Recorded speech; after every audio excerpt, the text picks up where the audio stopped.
Hello, bachcho. Let's read the question. The question is saying eggs are most widely accepted methods of contraception. These are used by the female and are inserted by the doctor or nurses in the uterus through the vagina. However, these devices are not recommended for those who eventually intend to conceive.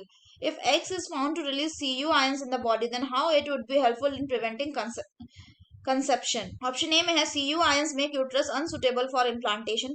B. Cu ions make cervix hostile to the sperm. C. Cu ions suppress mortality. And D.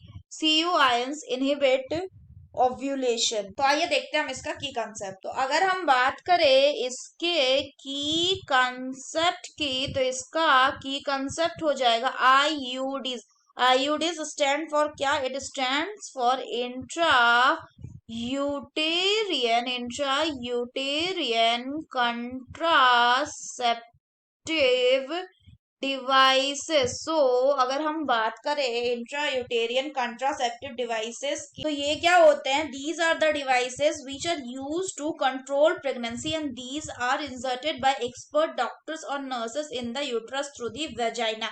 अगर हम बात करें further, तो जो IUDs होते हैं ये 3 तरह के होते हैं. पहला जो होता है इसको कहते हैं नॉन मेडिकेटेड आईयूडीज, यानी इसमें कोई भी मेडिकेशंस नहीं प्रेजेंट होते. अगर इसके एग्जांपल की बात करें तो इसका एग्जांपल हो जाता है लिप्स लूप. सेकंड जो होता है उसको क्या कहते हैं? उसको कहते हैं कॉपर रिलीजिंग आईयूडीज. अगर हम कॉपर रिलीजिंग आईयूडीज के एग्जांपल की बात करें तो इसमें जैसे एग्जांपल आ जाएगा कॉपर टी, उसके अलावा copper 7, multi load 375 etcetera.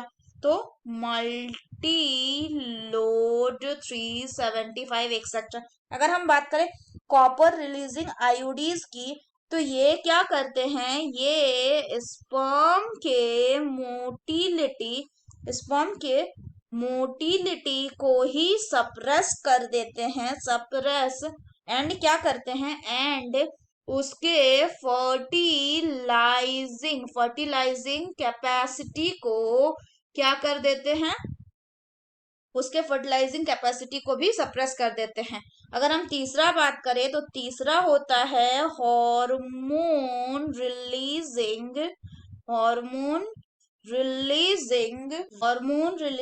IUDs. अगर हम बात करें हार्मोन रिलीजिंग आईयूडीज की, तो इसमें आ जाएंगे एग्जांपल में LNG-20. अगर हम बात करें इसकी, तो ये क्या रिलीज करते हैं? जनरली प्रोजेस्ट्रॉन रिलीज करते हैं. और जो हार्मोन रिलीजिंग आईयूडीज होते हैं ये क्या करते हैं? ये यूट्रस को अनसूटेबल कर देते हैं. किस चीज के लिए? For implantation. अनसुटेबल कर देते फॉर इम्प्लांट. और साथ ही साथ ये सर्विक्स को होस्टाइल कर देते हैं. किसके लिए? फॉर दी या टू दी स्पर्म के लिए. सो हमसे पूछा गया है क्वेश्चन में कि X is found to release CU, यानी एक्स क्या है?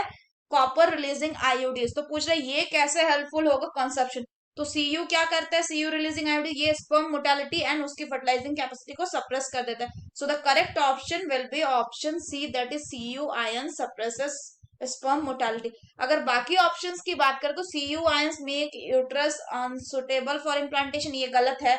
दूसरा भी गलत है क्योंकि सर्विक्स को होस्टाइल और इम्प्लांटेशन के लिए यूट्रस को अनसुटेबल बनाने का काम कौन करते हैं? Hormone releasing IUDs. So that's all for the question बच्चों. Hope you understood it well. Best of luck.